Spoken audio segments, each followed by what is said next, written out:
Hello, I'm Andrzej Bojarski, and today I'm joined again by my colleagues Niki Langridge and Rhys. We've been recording a series of short webinars discussing some of the hot topics that arise for financial remedies practitioners in the context of the COVID-19 epidemic. A week or so ago, we recorded a talk about the Thwaite jurisdiction to reopen executory orders, and you'll be able to see that on our YouTube channel. Indeed, there'll be a link to that at the end of this webinar. Today, we're going to talk about two related areas: the Barrell jurisdiction and the Barder jurisdiction. So Niki, perhaps you could just kick off by telling us about what the Barrell jurisdiction amounts to. Yes, Andrzej, the Barrell jurisdiction is a pretty narrow window that gives a judge the opportunity between having handed down a decision in judgment normally and the order being sealed, when the judge can effectively revisit the decision. Normally, invariably, of course, on the application of one of the parties. It's been somewhat modernised by Lady Hale in the Supreme Court in 2013 in a case called Rhys, a Kerr case, and so really we should be abandoning the old 1972 nomenclature and replacing it with our 21st century Rhys jurisdiction. In that case, just by way of a bit of detail, the court had given a decision in a fact-finding relating to a non-accidental injury and found that, in fact, as a preliminary judgment, that the father was, in fact, the perpetrator of the injuries. Sometime later, a final judgment was handed down in which the judge said that she was unable to decide really between the two parents, which of them, in fact, had been the cause, the perpetrators of the injuries. That was not surprisingly appealed all the way up to the Supreme Court.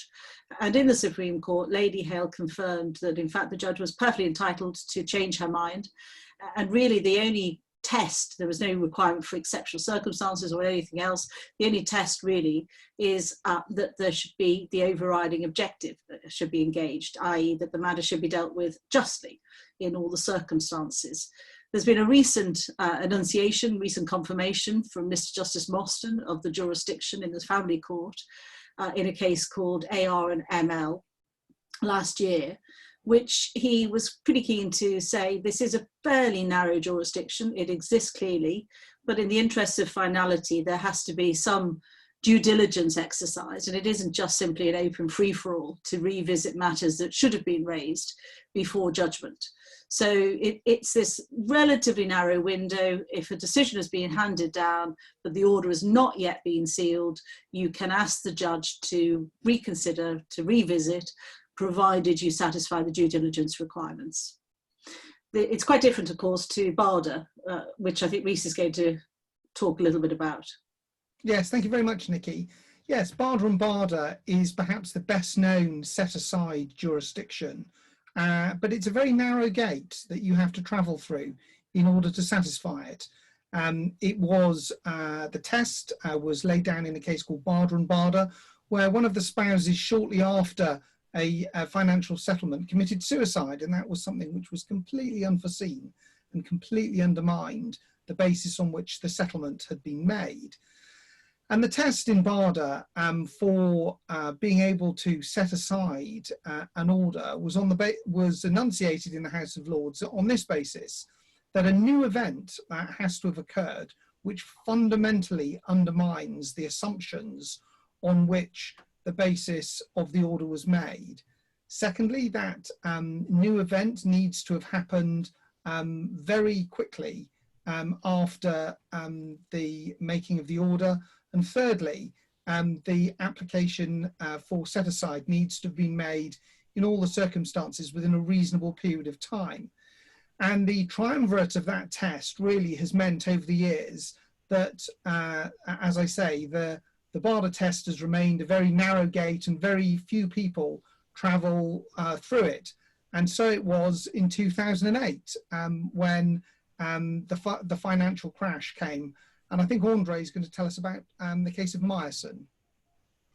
Yeah, well, Meyerson wasn't the only one in 2008, 2009. Obviously, the credit crunch is a very different situation to the coronavirus, but the economic effect, although maybe not quite as widespread, certainly in the developed world, was very profound. And so a lot of businesses found themselves, particularly businesses, but also real property, falling in value. But against that, there are also some businesses that succeeded, and indeed in coronavirus terms, there may be businesses that fail, there may be businesses who lose their value, there may be, as we'll see in due course, be businesses that have done very well out of the shutdown, and the online industry, for example, is a very good example of that. So volatility isn't a one-way street, but there were a number of cases after 2008 where parties did try to use the Barder test to try and appeal out of time and undo an order which they felt was disadvantageous because of changes in terms. Now, in all of those cases, and Meissen is the best known, but the others that are reported were Horn and Horn, a case called Walkden and Walkden, both of which were also in 2009, also Richardson and Richardson a couple of years later in 2011.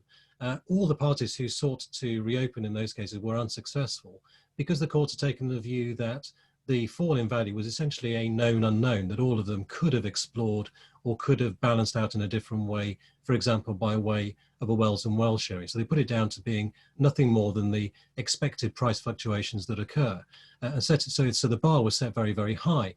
But it's worth just noting that in all of those cases, the Court of Appeal was relying quite strongly on a dicta from a case from a few years earlier, from 1994, in fact, from Mrs. Justice Hale, as she then was, in the case of Cornick and Cornick, where she referred to the variation of prices or fluctuation in prices in three different terms. The first sort of case was the sort of case where there was natural price fluctuation due to movements in the market. And in those cases, it would be very unlikely that a Barder appeal could succeed. Indeed, that's not a Barder case. The second cases were those category of cases where the value of the asset was mistakenly misvalued at the time when the final order was made. And those would be challenged not on Barder grounds, but on the basis of mistake at the time of the order. But the third category of cases she identified were those that were based on something unforeseen and unforeseeable. And it's just worth reading maybe that passage from her decision, because that third category may have echoes in the current context. She referred to cases where something unforeseen and unforeseeable had happened since the date of the hearing, which has altered the value of the assets so dramatically as to bring about a substantial change in the balance of assets brought about by the order. Then, provided that the other three conditions are fulfilled, the Barder principle may apply. However, the circumstances in which this can happen are very few and far between. Now, with that caveat there, I wonder whether maybe the Covid-19 epidemic is something that brings us into a different sort of category that perhaps was envisaged by Mrs. Justice Hale there. So if I throw it back to the two of you, what do each of you think? Niki, perhaps you first? I think, from my perspective, I think what takes this into a completely different category, and why I think the courts should treat COVID-19 and its adverse consequences certainly as a Barder event, and actually, in fact, its positive consequences if they are applicable, is the fact that this has not been market forces. This has been a government-enforced situation. It was surely utterly unforeseeable, even 2 or 3 months ago, that we would be working in the circumstances that we are, that the government would intervene to the extent to effectively prop up not just the economy generally, but individual businesses, to support them through furloughing employees, etc. And the huge raft of economic steps that the government is currently taking to try and avoid or mitigate to some extent the real economic consequences of the current lockdown. So it seems to me that what takes this absolutely out of any other market forces argument, and even an adverse market collapse such as 2008, is the wholly once-in-a-century exceptional nature that in which we all currently find ourselves living. It seems to me if the government is therefore prepared to prop up the economy, it would be somewhat inconsistent for another branch of our laws, if you like, our lawmakers in the form of the judges, if they don't respond receptively and favourably and accommodate a revisiting of orders that have been made in circumstances where really nobody could foresee what the circumstances in which we all now live. Well, Niki, that's a very attractive way of putting things. And I've been sat here listening to you, and I'm a bit more of a hawk, but I'm almost persuaded by what you're saying. But putting the contrary view, when one comes to a settlement and one takes the classic situation that the wife takes the copper-bottomed assets, she takes perhaps most or all of the equity in the matrimonial home, and perhaps some liquid savings, and the husband takes the risk-laden asset of the company. And in all of these cases, one does talk about risk, and there's a departure from equality for risk. And I'm afraid that there is also an argument that what we're seeing here now, although it is a very unusual kind of risk, is simply the chickens coming home to roost, and the risk which was inherent in those shares coming to bear. So I do see the point of view that you're making, and the truly exceptional nature of the circumstances that the world finds itself in. But in the settlements which have been arrived at, risk and change of value were issues which quite often were on the table when the split of assets were being discussed. Well, very little doubt we're going to see both points of view argued in quite a few cases that are going to be coming up. And I suspect the answer is that there isn't one answer for every case. There's going to be different situations in different cases. The effect in every particular case may or may not fall into either the Barrell or the Barder jurisdictions. But a further interesting point, of course, is that the Barder test and the Barrell tests are rather different tests. And so we're going to see the potential arbitrariness where the courts may be looking at matters differently, depending on whether on the 1st of March the court gave judgment and sealed an order, in which case you're Barder only, or on that date the court gave a judgment but the order's yet not been perfected and you're then in Barrell territory. And whether the courts are going to be applying slightly different tests and more flexible jurisdiction in one area than the other is something I suppose will be interesting to see how it works out. But we're not going to go further into that today. Thanks for watching. We hope that was useful. Do check out the other family law related videos that we've got on our YouTube channel, and do subscribe to the channel to make sure you're up to date with the latest content. And we'll see you all again soon. Goodbye.